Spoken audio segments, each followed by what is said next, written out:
Halo teman-teman, selamat datang di channel Scalping Trader. Di video kali ini kembali ya saya akan sharing ya saham menarik untuk swing trade di periode tanggal 25 Agustus 2025. Jadi di minggu terakhir di bulan Agustus ya teman-teman, seperti itu. Dan kontennya ini saya buat di tanggal 23 Agustus 2025. Jadi di hari Sabtu ya. Jadi untuk periode tanggal minggu depan tanggal 25 Agustus. Ya, sebelum masuk ke list sahamnya, disclaimer kalau trading saham itu punya resiko dan resiko sepenuhnya menjadi tanggung jawab pribadi ya. Makanya penting untuk teman-teman melakukan analisa ulang dan teman-teman memiliki conviction pribadi gitu ya. Kenapa? Karena buy and sell-nya tetap ada di tangan teman-teman dan teman-teman paham gitu ya. Kenapa saya beli dan kenapa saya jual. Artinya alasannya harus mengerti gitu ya. Gak cuman ikut-ikut aja.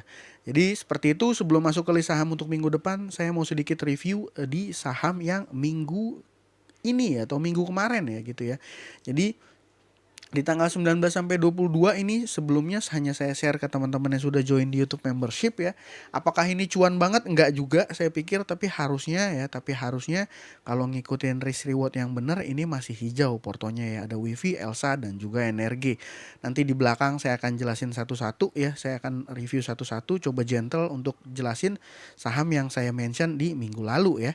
Seperti itu. Dan untuk minggu depan ini saya cuma punya dua saham, yaitu Cuan sama Brand.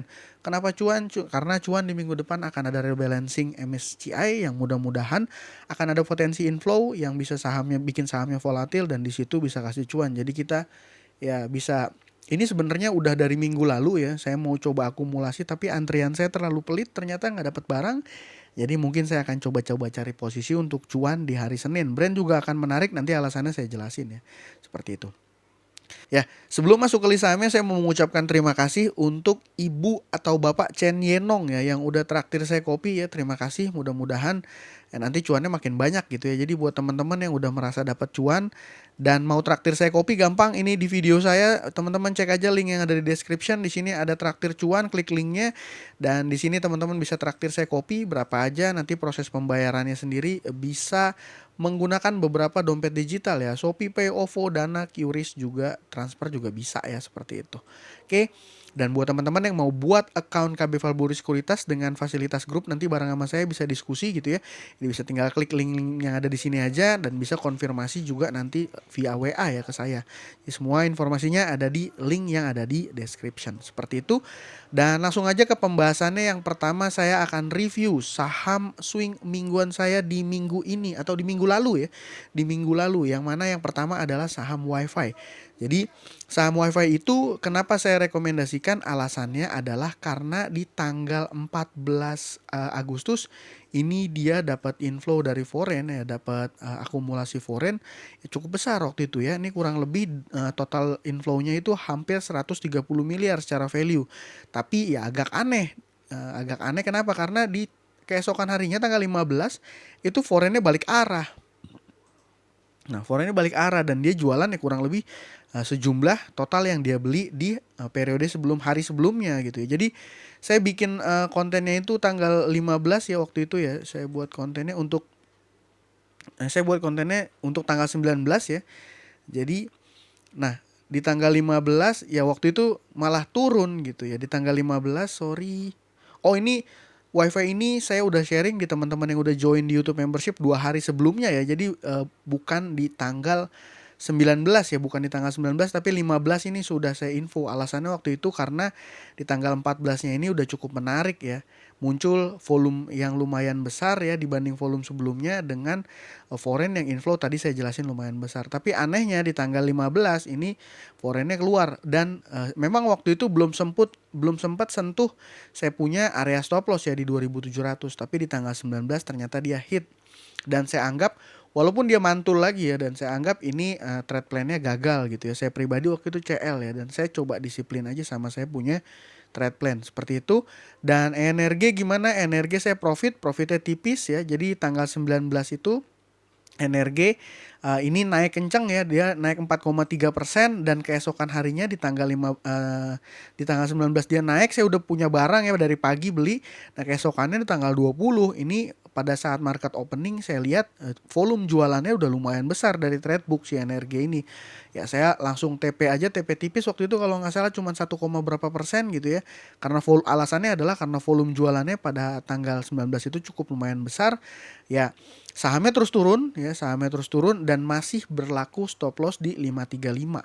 Jadi kalau teman-teman yang punya barang let's say di average 600 ya siap apa enggak gitu ya dananya, karena ini risk rewardnya udah kurang begitu oke karena potensi risknya itu udah sampai 11%.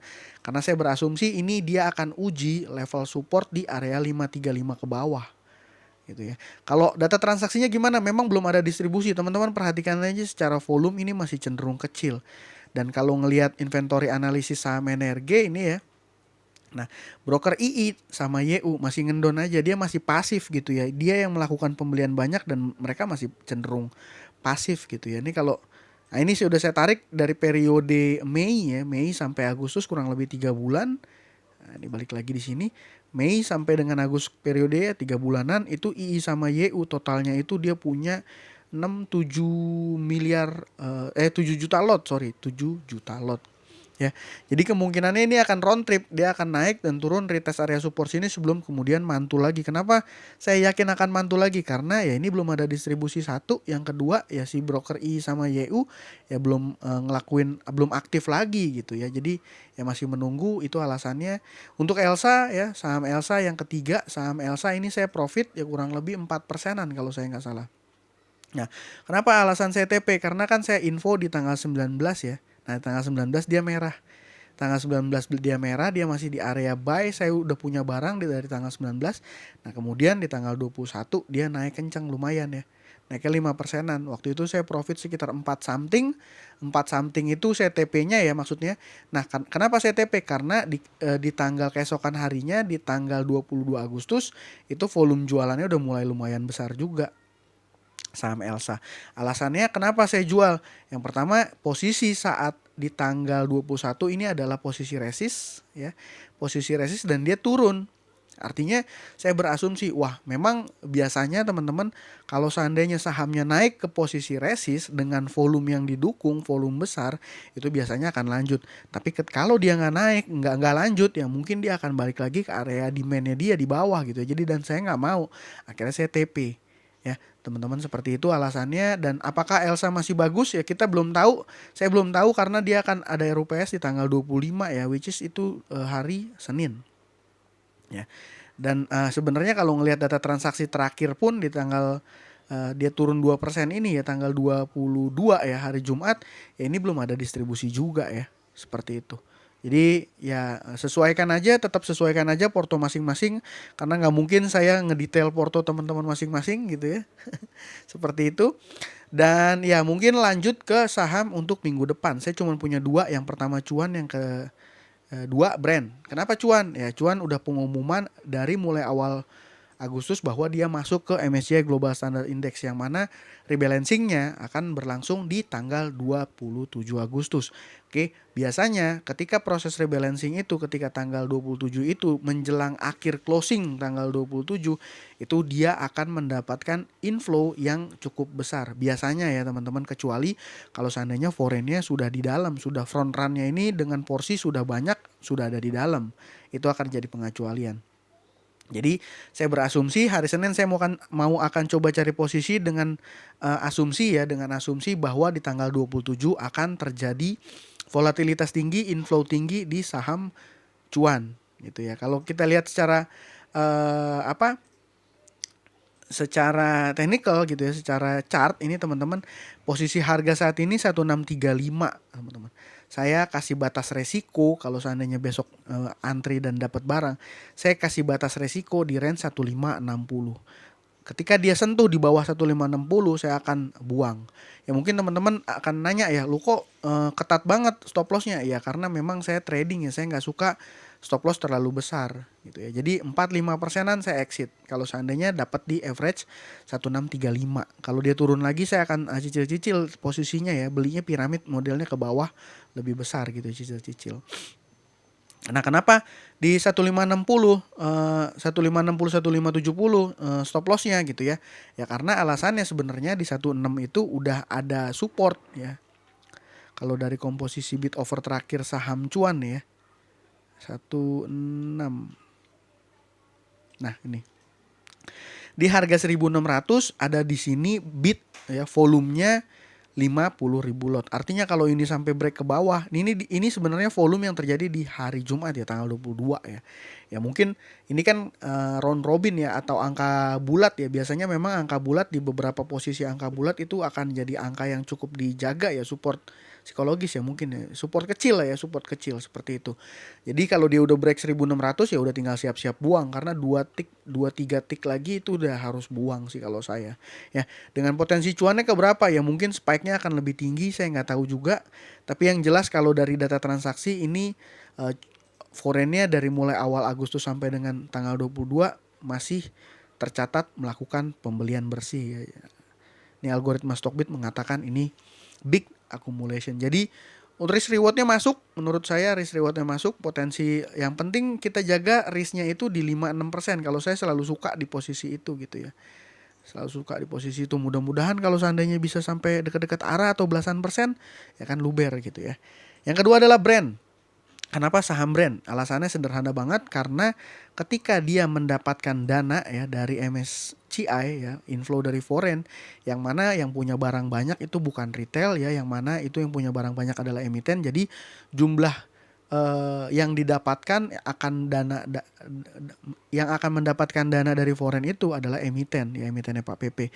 Ketika dia dapat duit, biasanya duitnya itu akan dikembangkan untuk pengembangan bisnis, atau ya saya berasumsi atau dananya ini akan digunakan untuk menggoreng saham Pak PP yang lain. Dan saham Pak PP yang lain yang mana, kan udah banyak ya saham beliau ya. Saya berasumsi brand adalah saham yang paling berpotensi untuk dapat inflow, untuk dikerek naik. Ya, alasannya kenapa? Karena brand ya belum masuk indeks MSCI maupun FTSE. Indeks foreign, MSCI maupun FTSE. Jadi agendanya saya rasa belum selesai gitu ya. Jadi saham brand ini kan sudah berkali-kali, bahkan dia sempat 12.000 ya kalau saya nggak salah ya. Nah, ketika dia gagal kan posisinya ambrol lagi, naik lagi, ambrol lagi ya. Mudah-mudahan kali ini di tahun ini ya, di review bulan November MSCI bisa masuk. Kalau nggak salah FTSE awal tahun ya, saya lupa. FTSE juga bisa masuk, dan kemungkinan saya berasumsi dia dapat dana dari cuan, ini masuknya ke brand. Dan posisi brand juga secara risk reward menurut saya oke. Ya, saya akan jaga dia di area support yang dulunya area resist di area 8.100-an ya teman-teman. Jadi ketika dia sentuh area di bawah 8.100, ini akan jadi area saya stop loss. Saya buat tanggalnya salah ya, harusnya hari Senin ya. It's okay. 8.100. Nah, entry-nya gimana? Entry-nya titik-titik. Titik-titik cicil-cicil gitu ya. Sorry, cicil-cicil ya. Biasanya teman-teman secara historis ketika saham-sahamnya Pak PP itu naik kenceng ya, biasanya dia akan berbarengan. Contoh yang naik kencengnya cuan, nanti ya mudah-mudahan brand itu akan banyak yang spekulasi dan beli ya dalam jumlah besar. Tapi ini view saya untuk trading pendek ya, untuk swing pendek. Dan ketika dia ada volatilitas yang tidak menguntungkan atau turun gitu ya, saya nggak akan ragu-ragu untuk cut sih kalau saya pribadi ya teman-teman, seperti itu. Coba kita lihat bid over terakhirnya saham brand. Nah nih ya, saya pikir di 8475 ini jadi support, terus 8350 ini juga support. Ya mungkin di area-area situ ya. Kalau saya pribadi ya amannya supaya nggak kena gampang ketoel cut loss ya, mungkin 8.100 sampai 8.200 di area sini teman-teman saya akan cut lossnya ya, dengan asumsi dia akan ikut volatilitas, dapat sentimen positif ketika cuan nanti dikerek di minggu depan. Itu satu. Yang kedua adalah dia akan mendapatkan inflow ketika Pak PP dapat duit ya dari masuknya PTRO serta cuan, dan yang mungkin berpotensi untuk digarap untuk project foreign selanjutnya adalah brand. Jadi kalau seandainya punya brand atau pengen beli saham brand dengan ngelong gitu ya, untuk swing panjang, swing periode agak panjang, ya posisi saat ini adalah posisi yang menurut saya tepat ya. Jadi di minggu ini nggak banyak teman-teman, hanya cuan sama brand. Tapi kalau untuk saham untuk trading banyak, nanti saya akan share di video selanjutnya ya. Mudah-mudahan apa yang saya sampaikan bisa diterima dan bermanfaat, serta bisa kasih cuan ke teman-teman semua. Itu aja dari saya kali ini, semoga bermanfaat. Salam cuan, thank you.